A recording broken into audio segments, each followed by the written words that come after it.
السلام علیکم ورحمۃ اللہ وبرکاتہ۔ کیا حال ہے جناب؟ ٹھیک ہیں؟ آپ خیریت سے ہیں؟ امید ہے آپ خیریت سے ہوں گے۔ اللہ میاں آپ کو صحت دے، تندرستی دے، خیریت سے رکھے۔ آج جمعرات ہے، تھرسڈے، اور آج کا ورد میں آپ کو بتانا چاہ رہا ہوں۔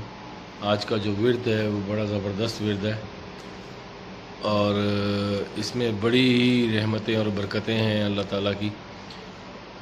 بڑا ہی کمال ورد ہے۔ بسم اللہ الرحمن الرحیم۔ یا حیو یا قیوم، یا حیو یا قیوم۔ پورا تو ہم ایسے ہی پڑھتے ہیں، یا حیو یا قیوم برحمت کا استغیث، پورا تو ایسے ہی پڑھنا چاہیے، لیکن یہ ورد ہے 1000 مرتبہ پڑھنا ہے ڈیلی جمعرات کے دن۔ یا حیو یا قیوم، بہتر یہی ہے، یا حیو یا قیوم، یہی پڑھنا ہے 1000 مرتبہ۔ اللہ تعالیٰ آپ کو خوش رکھے، صحت دے، تندرستی دے، خیریت سے رہیں۔ جو لوگ اس دنیا سے رخصت ہو چکے ہیں اللہ تعالیٰ ان سب کی مغفرت فرمائے۔ جن کے والدین زندہ ہیں، حیات ہیں، ان کو اللہ میاں صحت اور تندرستی عطا فرمائے۔ جو اس دنیا سے رخصت ہو چکے ہیں اللہ تعالیٰ ان سب کی مغفرت عطا فرمائے۔ آمین ثم آمین۔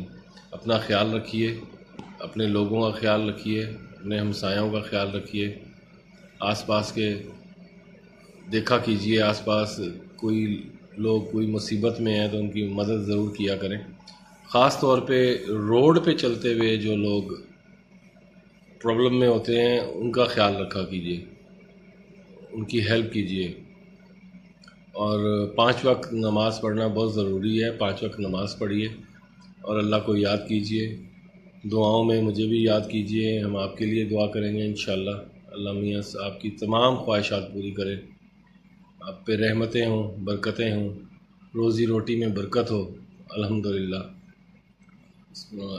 اللہم بسم اللہ الرحمن الرحیم۔ اللہم صلی علی محمد وعلی آل محمد کما صلیت علی ابراہیم وعلی آل ابراہیم انک حمید مجید۔ اللہم بارک علی محمد وعلی آل محمد کما بارکت علی ابراہیم وعلی آل ابراہیم انک حمید مجید۔ آج کا ورد دوبارہ بتا دیتا ہوں۔ بسم اللہ الرحمن الرحیم۔ یا حیو یا قیوم 1000 مرتبہ۔ اور آپ امید ہے آپ خیریت سے ہوں گے، سب خیریت سے رہیے، خوش رہیے، 5 وقت نماز ادا کیجیے، بہت ضروری ہے۔ تسبیحات کرتے رہیے، یہ ایک خاص تسبیحات ہیں جو میں آپ کو بتا رہا ہوں، ہر دن کی ایک تسبیح ہے۔ پچھلے ولاگز میں آپ نے دیکھا ہوگا، ساری تسبیحیں میں نے آپ کو بتائی ہیں۔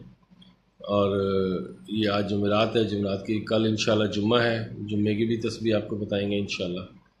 میں اپنے بزرگوں کا، اپنے بچوں کا خیال رکھیے، خیریت سے رہیے، خوش رہیے۔ السلام علیکم ورحمۃ اللہ وبرکاتہ۔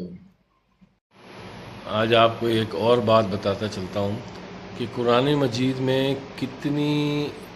جتنی بھی قوموں کی تباہی کا سبب بتایا گیا، ان میں سے کسی قوم کی تباہی کا سبب نماز، روزہ، حج اور زکوٰۃ نہیں تھا، بلکہ انصاف نہ کرنا، کسی کو ناحق قتل کر دینا، کسی کا حق مارنا، رشوت لینا، سود یعنی کہ سود، ناانصافی، کسی کو ناحق قتل کر دینا، حق مارنا، کسی کا کم تولنا، بلکہ یہ کہوں کہ جیسے کہ معاملہ صرف حقوق العباد کا تھا۔ یہ سبب تھا ان قوموں کی تباہی کا۔ کسی قوم کو نماز، روزہ اور زکوٰۃ پہ تباہ نہیں کیا گیا۔ ان چیزوں کو جو میں نے بتائی ہیں صرف ان کی وجہ سے ہی تباہی ہوئی ہے، اور ہمیں چاہیے کہ ہم ان چیزوں پہ کنٹرول کریں، ٹھیک ہے، اور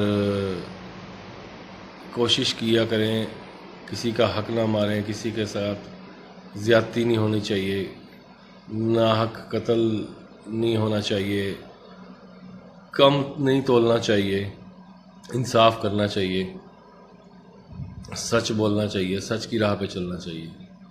یہ آج کا ایک ٹپ تھی، جو ڈالنے کے لیے ایک ٹپ تھی کہ سیدھے راہ پہ چلنا چاہیے ہمیں بیسیکلی۔